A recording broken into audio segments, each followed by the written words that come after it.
جب افغانستان میں روسی فوج داخل ہوئی تو پوری مسلم دنیا پر جہاد فرض ہو گیا۔ مسجدوں میں اعلانات ہونے لگے کہ افغانستان ایک مسلم ملک ہے، اس پر کافر فوجوں نے حملہ کر دیا ہے، لہٰذا سب مسلمان پر فرض ہے کہ وہ اپنے گھروں سے نکلے اور ان کافر فوجوں کا آخری دم تک مقابلہ کرے۔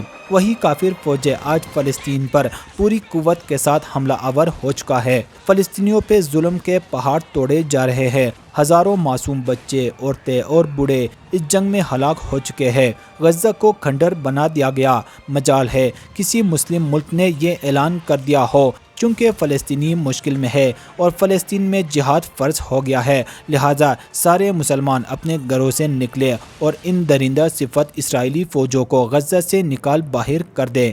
مگر یہ ممکن نہیں۔ یہ نہیں کہ ہمارے پاس مین پاور نہیں، ہم مسلمان آبادی میں یہودیوں سے 100 گنے سے بھی زیادہ ہے۔ اسرائیل تو اتنا چھوٹا ملک ہے کہ یہ نقشے پر مشکل سے نظر آتا ہے۔ مسلمانوں کے پاس تو 57 ملکوں کی سرحدیں ہیں، ہمارے پاس تیل کی دولت ہے اور مڈل ایسٹ کے سارے زمینی، ہوائی اور سمندری راستے ہمارے کنٹرول میں ہے، مگر پھر بھی کسی عرب یا غیر عرب ملک کو یہ جرت نصیب نہ ہوئی کہ وہ کھل کر اسرائیل کے خلاف مسلمانوں کو متحد کر لے۔ اس کی وجہ یہ نہیں کہ دشمن بہت طاقتور ہے، بلکہ اس کی سب سے بڑی وجہ ہماری منافقت ہے۔ ہم تو ایک دوسرے پر کفر کے فتوے لگانے میں ذرا بھی دیر نہیں لگاتے، ایک دوسرے کے مسجدوں پر خودکش حملوں کو جہاد سمجھتے ہیں، بیچ بازاروں میں خود کو اڑا کر سینکڑوں بچے، عورتوں اور معصوموں کو ہلاک کرنا کوئی ہم سے سیکھے۔ پھر بھی ہم یہ گلہ کرتے ہیں کہ فلسطین پر ظلم کیوں نہیں روک رہے۔ یا تو ہم افغان جنگ کو جہاد نہیں بلکہ فساد قرار دے، یا پھر فلسطین پر جو ظلم ہو رہا ہے ان کے خلاف اپنی خاموشی کو منافقت، بزدلی اور بےغیرتی۔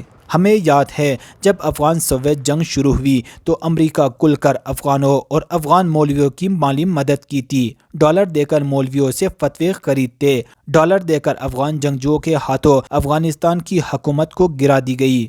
جو خود کو مجاہد کہلواتے وہ بھی افغانی تھے اور جن سیکیورٹی فورسز کو ہلاک کرتے وہ بھی افغانی تھے۔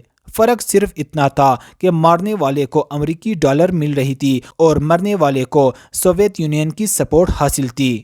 وہی امریکی ڈالر فائنینشل ایڈ کی صورت میں ایجپٹ، جارڈن، سعودی عرب اور باقی مسلمان ملکوں کو دی جا رہی ہے تاکہ وہ اپنے منہ سے اسرائیل کے خلاف ایک لفظ نہ نکالے۔